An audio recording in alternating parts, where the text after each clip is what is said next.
قسم ہے تیرے رب کی. کس کے رب کی؟ نبی صلی اللہ علیہ وسلم سے خطاب ہے. یہ ایمان والے ہو نہیں سکتے یہاں تک کہ وہ منصف بنائیں آپ کو، فیصلہ کرائیں آپ سے اس معاملے میں جو اختلاف ہو جائے ان کے درمیان. یعنی جب جھگڑے تو ان کو فیصلہ آپ سے کرانا چاہیے، پھر نہ وہ پائیں فی انفسہم اپنے نفسوں میں، یعنی کیا نہ پائیں کوئی تنگی، مما قضیتا اس میں جو آپ فیصلہ کریں، یعنی آپ کے فیصلوں پر یہ دل تنگ نہ ہو، اور تسلیم کر لیں، مان جائیں، پوری طرح ماننا، یعنی پوری طرح اس کو قبول کر لیں، دل سے ایکسپٹ کر لیں، دل سے قبول کر لیں. جھگڑا ختم کرنے کے لیے حتمی فیصلہ کرنا. سورۃ النور آیت 51 میں آتا ہے انما کان قول المؤمنین اذا دعوا الی اللہ ورسولہ لیحکم بینہم ان یقولوا سمعنا واطعنا، کہ بے شک مومنوں کا قول کیا ہوتا ہے جب وہ اللہ اور رسول کی طرف بلائے جاتے ہیں کہ وہ ان کے درمیان فیصلہ کریں، تو وہ کیا کہیں؟ ان یقولوا سمعنا واطعنا، ہم نے سنا اور ہم نے مان لیا. اچھا، آپ کے بعد اس آیت پر کیسے عمل ہوگا؟ سنت کی کوئی بات جب آپ پڑھیں، کوئی چیز جو آپ کے قول یا عمل سے ثابت ہو، کوئی چیز جو آپ کے قول یا عمل سے ثابت ہو، ضعیف کی بات میں نہیں کرتی، جو ثابت ہو، اس کو سن کر دل میں تنگی محسوس کرنا، کہ یہ بڑا مشکل ہے، یہ بھی درست نہیں، یہ نہیں ہو سکتا، یہ نہیں کر سکتے، ایسا نہیں ہونا چاہیے. ایسا کرنا کیا ہے؟ ایمان کی کمزوری. اچھا، اسی طرح آپ صلی اللہ علیہ وسلم نے جو رخصتیں دی ہیں، یہ نہیں کہ صرف حکم ماننا، بلکہ آپ نے جو رخصتیں دی ہیں ان رخصتوں کو قبول کرنا بھی ضروری ہے. مثلاً کون سی رخصتیں دی ہیں؟ قصر نماز. اچھا، کئی لوگ سہولتوں پہ تنگ دل ہوتے ہیں، کئی لوگ تو پابندیوں پہ ہوتے ہیں نا، تو کئی لوگ سہولتوں پہ بھی ہوتے ہیں. بعض لوگ کہتے ہیں ہماری تسلی نہیں ہوتی. اچھا، کوئی حرج تو نہیں اگر ہم پوری پڑھ لیں؟ کئی دفعہ ایسا ہوتا ہے، لوگ پوچھتے ہیں کہ اگر ہم پوری پڑھ لیں تو بھئی کیوں پوری پڑھتے ہو؟ حدیث میں آتا ہے ان اللہ تعالی یحب ان تؤتی رخصہ کما یحب ان تؤتی عزائمہ. اللہ کو یہ بات پسند ہے کہ اس کی رخصتیں بھی قبول کی جائیں. جیسے اس کی پابندیوں کو ماننا اس کو پسند ہے، ایسے ہی اس کی رخصت. اصل بات یہ نا کہ ہم تو تابعدار ہیں، اللہ کا حکم ہے، وہ کہے پورا کرو ہم کہیں گے پورا، کہتے وہ کہے آدھا کرو تم آدھا کر لیں گے. ٹھیک ہے نا؟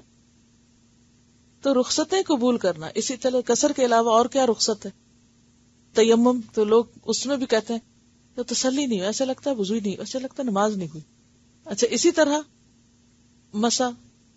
اسی طرح اگر سفر میں روزہ چھوڑنا پڑ جائے تو وہ قبول نہیں کرتے، بلکہ بلیم کرتے ہیں ایک دوسرے کو کہ آپ نے کیسے چھوڑ دیا روزہ. ٹھیک ہے، اگر کوئی رکھ سکتا ہے سفر میں تو رکھ لے، بہت اچھا، لیکن اگر کوئی نہیں رکھ سکتا تو رخصت ہے.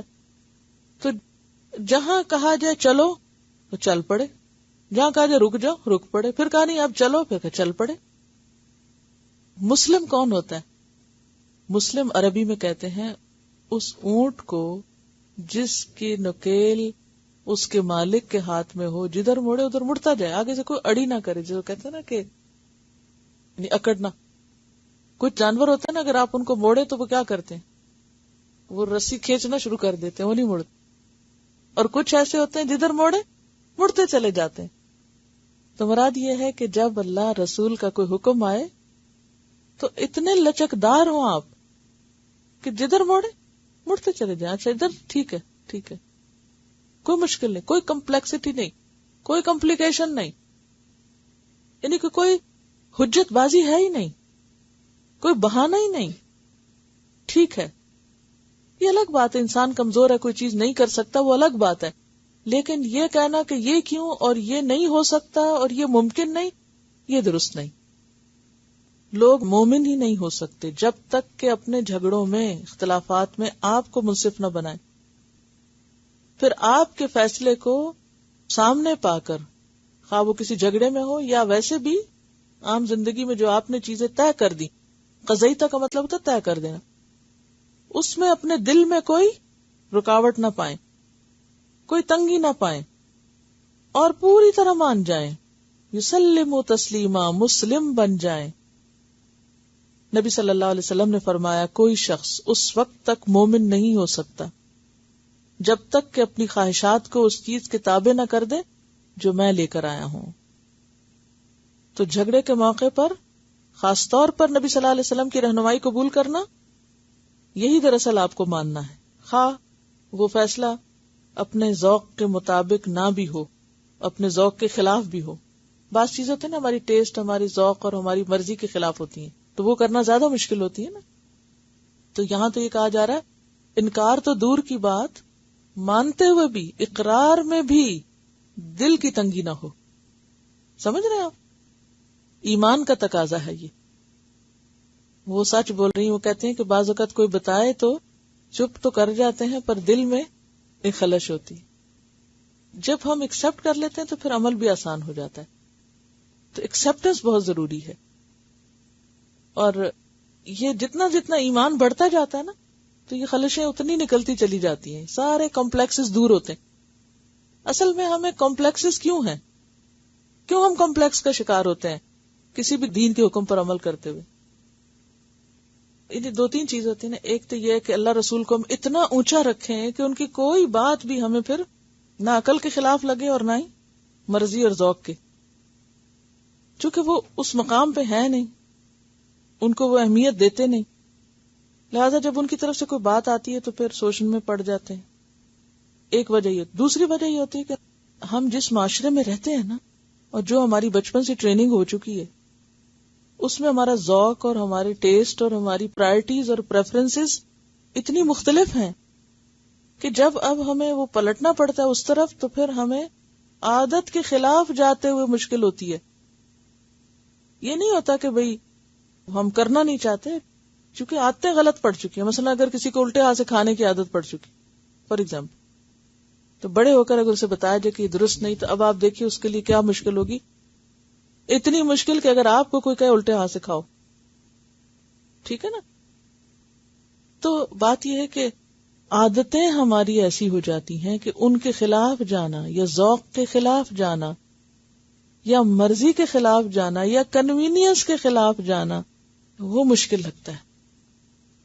تو اب بات یہ ہے کہ جو انہوں نے طے کر دیا کہ یہ رستہ ادھر سے جاتا ہے، سیدھا ادھر جانا پڑے گا. بعض اوقات آپ جیسے گاڑی چلاتے ہیں تو کچھ روڈز آپ کو بہت اچھی لگتی ہیں اور کچھ روڈز پہ جانا مشکل لگتا ہے.